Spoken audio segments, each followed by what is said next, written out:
우리의 그 사랑은 십자가에서 주님이 우리 대신 죄와 허물을 지시고 돌아가신 그 언덕, 갈보리 언덕을 표현하는 사랑입니다. 우리가 그 사랑을 머금고 오늘도 이 세상에서 힘있게 소망 가운데 사시길 축복합니다. 이 2016년 하계 올림픽이 브라질 리우에서 열렸습니다. 이것을 대비해서 많은 선수들이 4년 동안 피땀 흘려 준비한 결과를 안고 울기도 하고 웃기도 하는 그러한 모습을 보고 보는 이들도 함께 눈물도 흘리고 같이 기뻐도 하고 하는 그러한 시간들을 우리가 보냈어요. 그 중에 값진 동메달을 따내고도 웃지 못한 사람이 이렇게 있었던 것을 우리는 경기 중계를 통해서 잘 알고 있습니다. 태극기를 매트에 정성스럽게 펴 놓은 뒤 관중석을 향해서 큰 절을 했습니다. 그리고 그는 한동안 일어나지 못하고 가슴을 들썩이면서 참았던 눈물을 쏟아내야 했습니다. 75kg급 그레코로마냥 레슬링 선수 김현우가 그랬습니다. 김현우는 레슬링 16강전에서 세계 랭킹 1위인 러시아 선수 로만 블라소프에게 석연치 않은 그런 심판 판정으로 5대7로 패자 부활절을 이렇게 치러야 하는 그런 상황에 직면했었죠. 그 광경을 보면서 우리는 같이 안타까워하고 같이 눈물을 흘렸는데, 그러나 이러한 주변에서 보는 사람들의 그런 안타까움과는 달리 김현우는 자신보다 코치와 감독과 오심을 바라본 관중들의 그 실망감으로 야유를 보내는 그런 판정의 논란을 딛고 3, 4위전에서 동메달을 목에 걸었습니다. 이로써 김현우는 지난 2012년 런던 올림픽에서 금메달에 이어서 2대회 연속 메달을 획득한 그러한 사람이 되었죠. 그런 16강전에서 대한민국 선수단이 판정 문제를 제기하며 재수까지 고려를 했을 정도로 큰 아쉬움의 한판이었지만, 실망스러운 마음을 잘 추스린 후에 김현우는 패자 부활전을 통해서 승리를 쟁취했고 값진 동메달을 따냈습니다. 김현우 선수는 동메달을 따낸 뒤에 태극기 위에서 오일하는 모습이 눈에 띄어서 많은 사람들의, 국민들의 가슴을 아프게 했죠. 그는 지난 4년 동안 준비했던 것들이 그 순간 생각났다 그랬습니다. 아직까지 너무 아쉽고 가족들이나 국민들이 많이 응원해 주셨는데 보다 못해서 죄송하다라고 그랬습니다.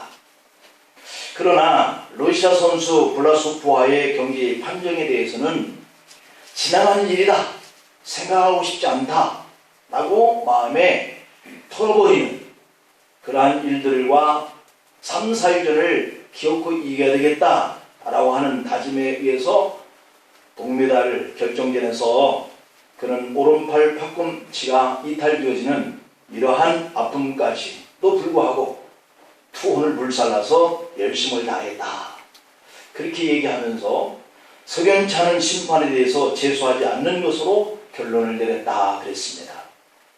대부분의 사람들은 이렇게 안타깝고 자기의 열심의 노력의 결과에 값이 결과나 나타나지 아니하는 이런 밑바닥에 떨어지면 실망감이 너무 커서 다시 시작한다 라고 하는 것을 엄두 내기가 쉽지 않는 그러한 환경에 휩쓸리고 말이죠.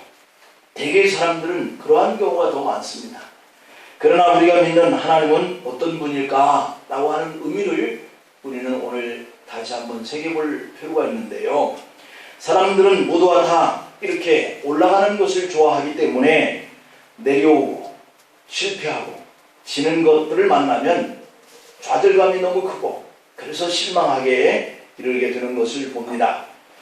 그러나 하나님은 우리를 높은 곳에 오르게 하기 전에 반드시 먼저 밑바닥으로 내려가게 하시는 일들을 경험하게 하시는 분이시다 라고 하는 거예요.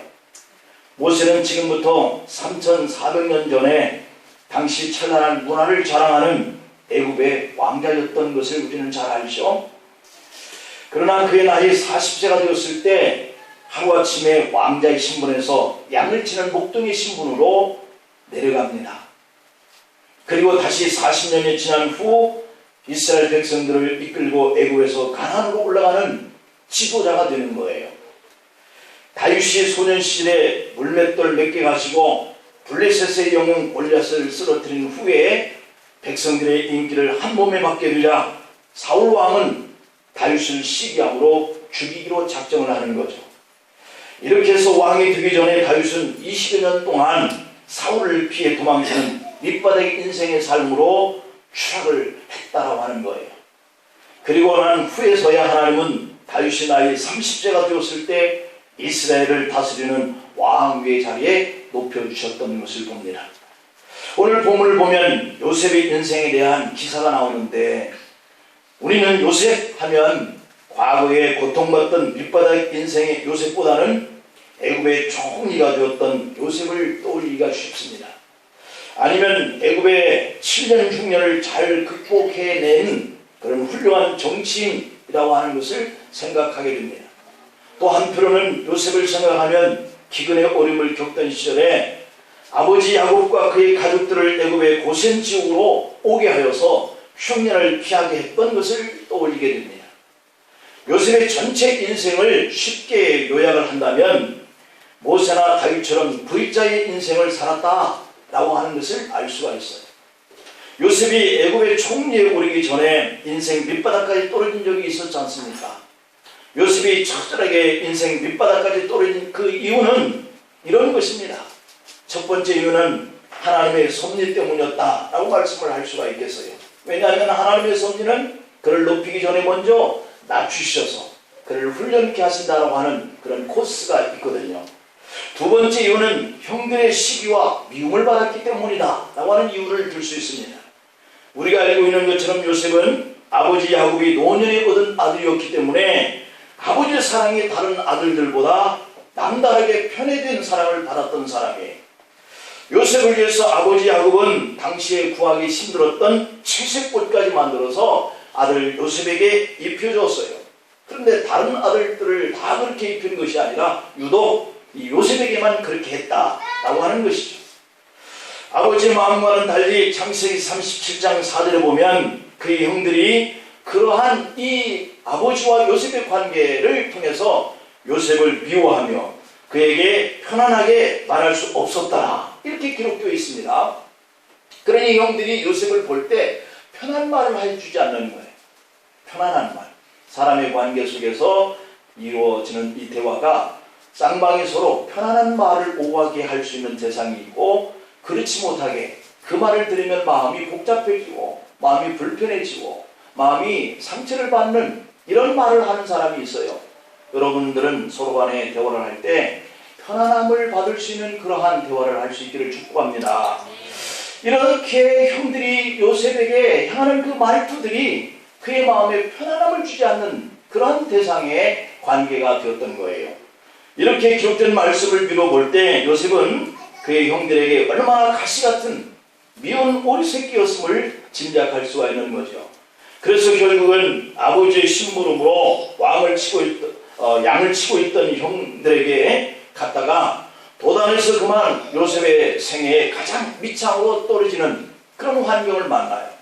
도단에서 양을 치던 형들은 자신들이 미워하던 요셉이 오는 것을 보고 그를 죽이기로 계획을 세웠다라고 하는 것이 오늘 이 본문의 내용이죠.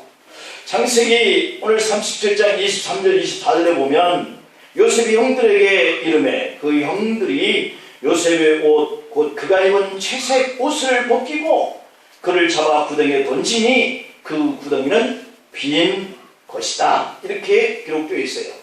여러분 요셉의 채색 옷은 그의 형들에 의해서 벗겨졌다는 거죠. 그게 정말 가시와 같았던 거예요. 왜 우리는 이렇게 목동지기에 이러한 남노한 옷을 입는데 저 요셉은 우리의 마지막 막내인 이 동생인 이 요셉은 항상 저렇게 좋은 옷을 입느냐 하는 것이 늘 그 형들이 불편하게 생각했던 부분들이에요. 그래서 그 옷을 벗겨냅니다. 요셉을 구덩이에 던집니다. 그것도 함께 살던 형제들에 의해서 그렇게 된 거죠. 때때로 우리를 힘들게 하는 사람은 멀리 있는 것이 아니에요. 물론 다 그런 것은 아닙니다만 이렇게 가까운 사람들이 때때로 나를 힘들게 하고 나를 고난에 빠뜨리기도 하고 나를 인생의 밑바닥까지 떨어지게 할 때가 있는 거예요.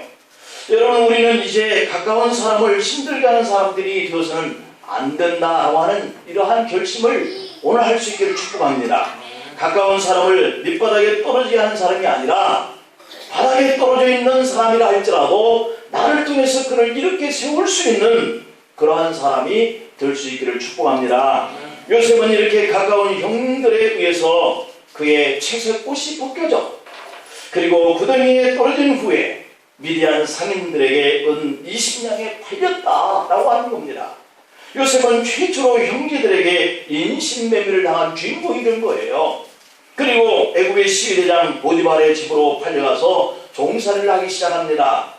이곳에서 요셉은 더 큰 어려운 인생의 밑바닥으로 떨어지는데 그 시위대장 아내의 유혹을 뿌리친 결과가 옥중 생활까지 하게 되는 거예요.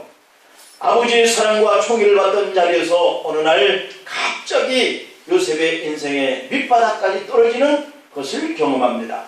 밑바닥까지 떨어진 인생이니 그냥 날마다 울어야 되고 날마다 싸워야 되고 날마다 술이나 마셔야 되고 날마다 자포자기 하고 요즘에 인터넷상에 보면 자살하는 그러한 고관들이 참 많더라고요.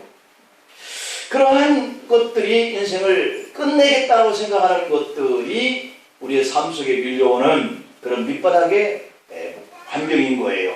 자, 이렇게 되어졌을 때 우리도 그렇게 끝내야 되겠느냐는 것이 오늘 말씀의 요지예요. 하나님을 믿는 우리는 이런 때에 어떻게 해야 할까라고 하는 것이 오늘의 우리에게 주는 교훈인데 그 첫째는 원망하지 말라라고 하는 겁니다. 뭐라고요? 원망하지 말라. 우리는 참 원망을 많이 하면서 살죠. 어떤 일에 어떤 관계에 이렇게 할 때 내 자신이 늘 긍정적인 삶을 사는지 늘 이렇게 사람들에게 편안한 말을 하는 삶을 이렇게 사는지 한번 자기 자신을 돌아볼 필요가 있어요. 이것이 우리의 삶의 자리니까. 시중에 이런 유머가 있습니다. 부부 참새가 나란히 전깃줄에 앉았습니다. 부부 참새는 네가 앞에 앉아라. 내가 앞에 앉지 않으려고 서로 부부가 네가 앞에 앉아 이렇게 다투다가 결국에는 힘에 빌려서 아내인 참새가 앞에 앉았다는 거예요. 그때 포수가 쏜 총에 아내 참새가 맞았습니다. 아내 참새는 피를 흘리면서 이렇게 말합니다. 당신은 어려운 자리에는 꼭 나를 앉히더니 힘이 이렇게 나를 죽게 만드냐. 당신은 내 평생에 한 가지도 도움이 안 되었어. 설거지를 한 번이나 도와줬냐. 그렇다고 나를 호강 한 번 시켜줬냐. 배부를 만큼 벌레 한 번도 물어보지 못한 주제에 이제 내가 없으면 애들이나 잘 키울지 모르겠어. 바보 같은 참새가 새장 맞은다고 옆집이나 기웃거리지 않을지 모르겠네. 등등 계속해서 피를 흘리면서 죽어가는 그 순간까지도 계속 제잘되면서 원망하면서 죽어가는 이러한 참새의 모습입니다.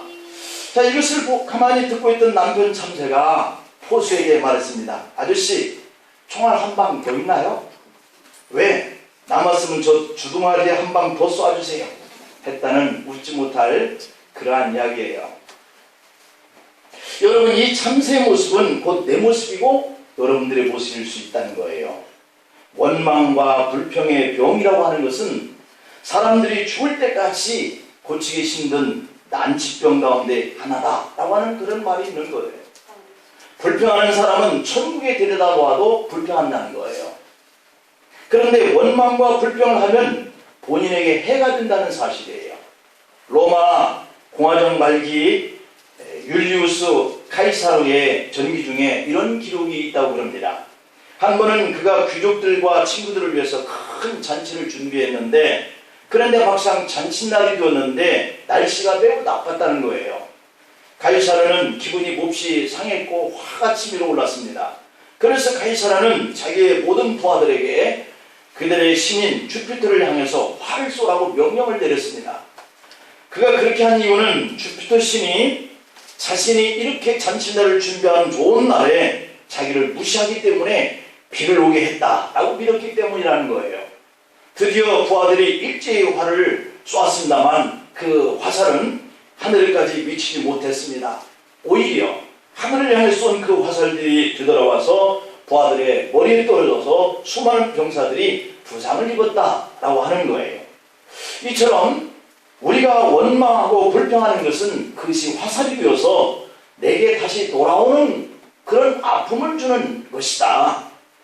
그러나 우리가 쏘는 이 원망과 불평의 화살은 하나님 앞에 도달하지 못하고 오히려 우리 머리나 심장 위에 떨어져서 우리의 몸이 병이 들게 된다라고 하는 거예요. 무심코 내가 든 걸 원망하고 불평하는 것은 결국은 그 사람에게 다가가지 못하고 그것은 나에게 돌아오게 되어지는 불행의 결과인 것이죠. 불평과 원망은 행복한 내 마음에 평정심을 무너뜨리고 행복한 내 가정에 행복만을 깨뜨리는 그런 요소가 된다는 거예요. 그런가 하면 또한 불평은 하나님께 죄를 짓는 것이다 라고 하는 거예요. 하나님이 싫어하시는 것들이 참 많이 있지만 그 중에서도 이 원망과 불평을 가장 싫어하신다 라고 하는 것을 우리는 출애굽의 여정 속에서 나타내는 결과를 볼 수 있습니다. 출애굽기 16장의 7절 말씀을 보면 아침에는 너희가 여호와의 영광을 보리니 이는 여호와께서 너희가 자기를 위하여 원망함을 들으셨습니다. 우리가 원망하면 하나님이 들으신다는 거죠. 또 민수기 14장 27절에 보면 나를 원망하는 이 악한 회중에게 내가 어느 때까지 참으랴. 이스라엘 자손이 나를 원망하여 원망하는 바 그 원망하는 말을 내가 들어노라 그랬어요. 원망하는 것을 이 악한이라고 하는 것으로 보았고 그 말을 하나님이 들으신다라고 이렇게 말씀을 합니다. 이렇게 하나님은 우리가 원망하는 소리를 들으시는 분이시다는 거예요. 우리가 속으로 중얼거리기를 원망하든지 혼자서 고함을 치면서 원망하는 것이든지 골방에서 단둘이 수군대면서 원망하는 것이든지 하나님은 우리가 원망하는 그 모든 소리를 들으시고 돌격해 오시든지 또한 그것을 멸하게 하시려고 하신다라고 하는 거예요. 광야에서 이스라엘 백성들은 아침 저녁마다 40년 동안에 저녁에는 매출하기로 아침은 만나가 떨어지는 이런 놀라운 기적을 체험했어요. 그런데도 불구하고 그들은 1세대들이 거의가 다 가나안 땅을 밟아보지 못하고 광야에서 죽었다라고 하는 거죠. 여러분 그 이유가 적들에게 공격을 받은 것이 아니라 하나님과 모세에게 원망과 불평을 한 이유 때문에 였다는 거예요. 그런데 복을 받은 사람을 보면 그가 사람을 죽인 살인자였어도 회개하면 용서함과 긍휼을 받았다는 거예요. 그가 가늠한 자라 할지라도 눈물로 회개하면 사함을 받았어요. 성경 어디에서도 고난의 사람 요셉이 원망과 불평을 했다고 하는 기록이 없다는 사실이죠. 환경을 보면 요셉은 우리와는 비교가 안 될 만큼 정말 엄청난 그런 원망과 불평할 수 있는 환경을 만난 사람이에요. 채색옷이 벗겨지고 죽음의 공포를 느낄 그 구덩이에 던져졌고 어딘지 알 수 없는 비대한 상인에게 팔렸고 애굽의 보디발 집에서 노예 생활을 했고 억울한 누명을 쓴 채 감옥에 갇히게 되었으니 얼마나 원망과 불평할 거리가 많겠어요. 얼마나 하나님을 원망하고 형들을 원망하고 부모를 원망해도 이해가 될 수 있는 그 고통의 환경 속에도 그는 원망하지 않았다고 하는 거예요. 여러분 고난과 환난의 환경은 정말 우리가 견디기 어려운 그런 일들입니다. 누구라도 이럴 때 원망과 불평을 할 수 있는 장소가 참 맞다라고 이렇게 보여져요. 그러나 이 불평과 원망은 나를 병들게 하고 더 나아가서는 하나님께 죄가 되게 하여서 하나님이 그를 공격하게 만드는 요소가 된다라고 하는 거예요. 그래서 오늘 우리는 또 다짐해 봅니다. 사람들이 속일지라도, 환경이 나를 힘들게 할지라도 믿음을 가지고 하나님께 나가는 우리도 요셉을 닮아야 하겠다라고 하는 그러한 결심이에요. 고린도전서 10장 10절에 보면 그들 가운데 어떤 사람들이 원망하다가 멸망시키는 자에게 멸망하였나니, 여기서 멸망시키는 자는 하나님이시죠. 멸망당하는 자는 원망하는 사람이죠. 너희는 그들과 같이 원망하지 말라, 이렇게 표현하고 있습니다. 하지만 사도행전 16장 25절 26절에 보면 한밤중에 바울과 실라가 기도하고 하나님을 찬송하며 죄수들이 듣더라. 이에 갑자기 큰 지진이 나서 옥토가 움직이고 문이 곧 다 열리며 모든 사람의 매인 것이 다 벗어진지라 그랬습니다. 복음을 전하던 바울과 실라가 주인에게 돈을 벌어주는 점치는 귀신 들린 여종 하나를 만났어요. 사도행전 16장 17절 18절에 보면 그가 바울과 그의 이름을 따라와 소리 지르는데 이 사람은 지극히 높은 하나님의 종으로서 구원의 길을 너희에게 전하는 자다. 구원의 길을 너희에게 전하는 자다. 귀찮게 따라다니면서 이 말을 외치고 다니는 거예요. 그래서 바울은 그 귀신을 여인에게서 나오라 명하여서 고쳤습니다. 그 일 때문에 여종의 주인이 유대인의 상관들에게 바울과 실라를 고발하였고, 안타깝게도 바울과 실라와 그의 일행들은 애매하게 감옥에 들어가 수고랑을 차게 된 거예요. 그런데도 불구하고 바울과 실라는 충분히 감옥 안에서 아니 하나님 우리가 복음을 전했지요. 우리가 저 영혼들을 불쌍히 여기고 하나님의 뜻대로 했지요. 라고 불평할 수 있어요. 그런데 왜 우리가 감옥에 들어와 쇠사슬을 우리가 차야 되겠습니까? 라고 원망할 수 있죠. 그러나 반대로 이들은 불평 대신에 기도하였고 찬송했다라고 했어요. 그러자 갑자기 큰 지진이 나고 옥토가 움직이고 문이 곧 다 열리며 모든 사람의 매인 것이 다 벗어지는 기적을 만났다라고 하는 거예요. 그렇습니다, 여러분. 우리가 어떤 같은 고난의 그 환경을 만나게 되어지는 삶의 자리에 있어요. 여러분도 그렇고 저도 그렇고. 그러나 어떤 사람은 그 환경 때문에 자살하는 극단적인 생각까지 하고, 그렇지 않으면 원망과 저주 속에서 자기가 실망하는 삶을 삽니다. 그러나 어떤 사람은 이렇게 하나님께 기도하고 그 아픔 속에서도 찬송하고 하는 사람이 있다는 거예요. 원망과 불평을 해야 할 그 환경에서 원망하고 불평을 하면 오히려 자신이 망가지고 하나님과는 원수가 되는 이러한 관계에 우리가 만나게 되지만, 그러나 환경을 보니 분명히 원망에 맞지만 오히려 찬송과 기도하는 사람에게는 이러한 기적을 통하여서 보게 되는 것을 믿으시기를 축원합니다. 두 번째, 그러니 우리는 이런 때가 오면 어떻게 해야 할 것인가? 기회를 선용하자라고 하는 거예요.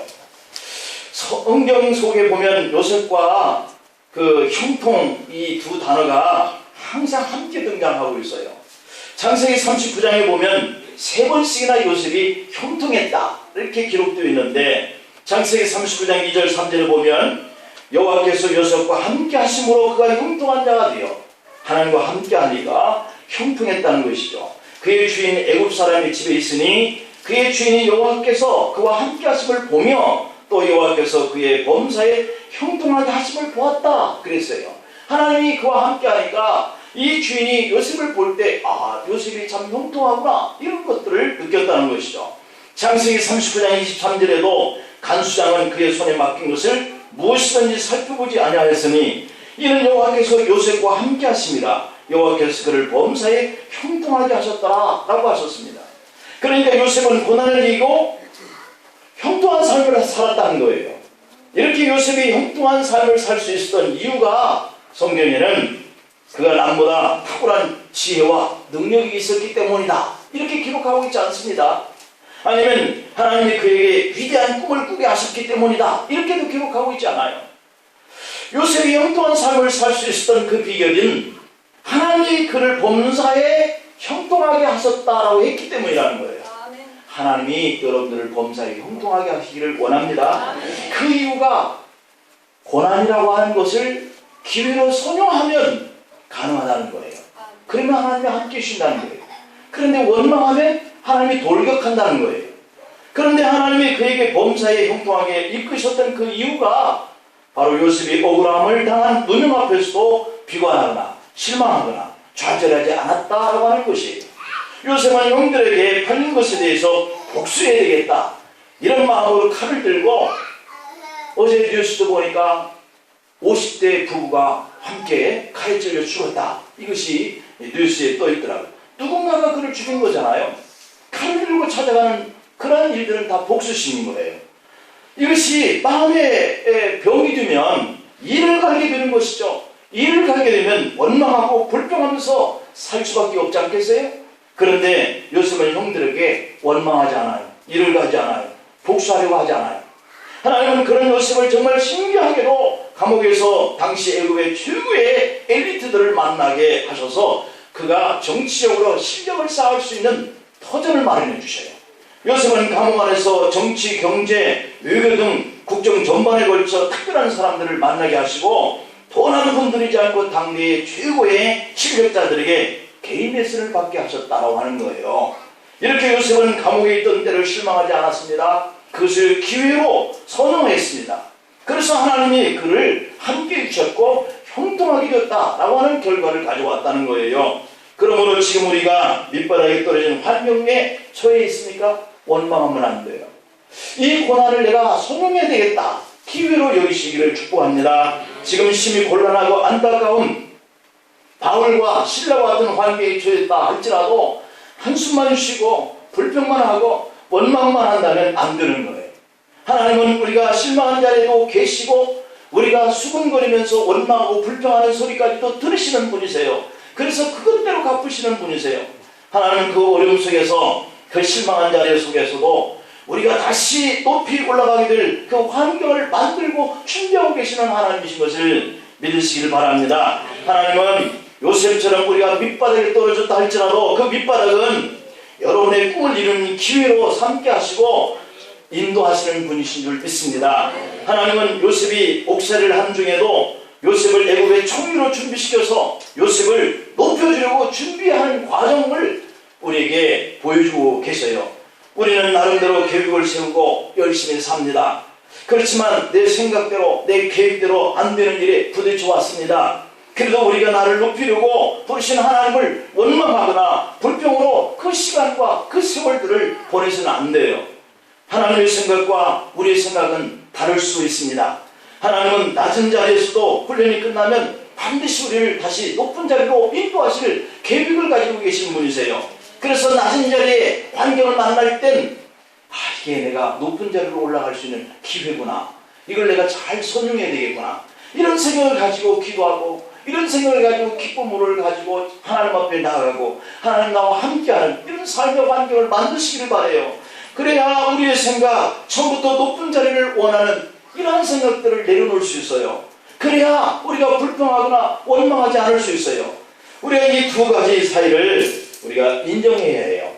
하나님이 나를 낮추시는 환경이 오면 찬송하고 기도해야 되겠다. 우리를 반드시 높이시는 때가 올 것을 우리가 믿고 김현우 선수처럼 또는 요셉처럼 실망스러운 그 일을 잊어버리고 그 아픔의 때를 오히려 내가 동메달을 딸 수 있는 기회로 내 마음에 섭섭한 것을 빨리 접어버려야 되겠다, 이런 생각을 가질 때에 그는 동메달을 쟁취할 수 있었던 것을 우리가 봅니다.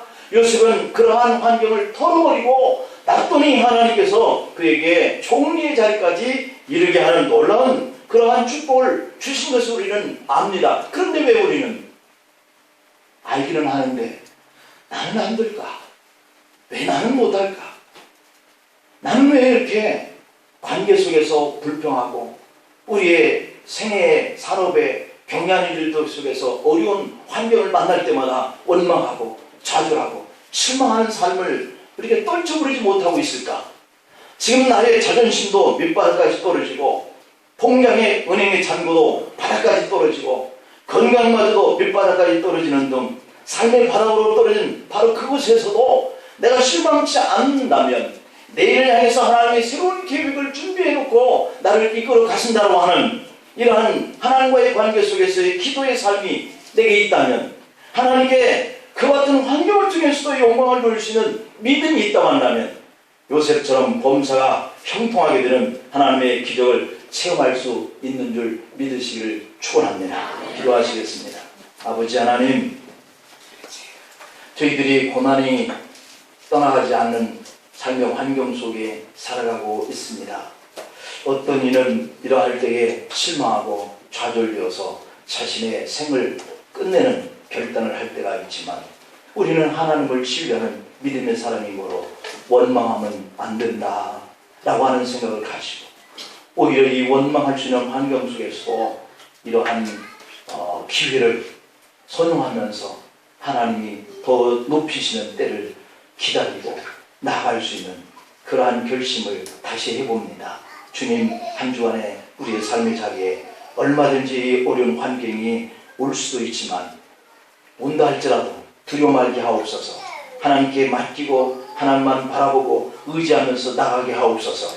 결코 환경이 우리를 넘어지게 할 수는 있지만, 우리의 영과 혼을 멸하지 못한다는 이 주님의 귀한 말씀을 기억하면서 우리의 혼과 영을 멸하게 하시는 하나님을 두려워하는 마음으로 그 주님이 기뻐하시는 기도와 찬양을 통해서 우리가 준비되신 하나님의 그 축복을 누릴 수 있는 기적을 창출해내는 그러한 믿음의 시간들로 살아갈 수 있도록 도와주시옵소서.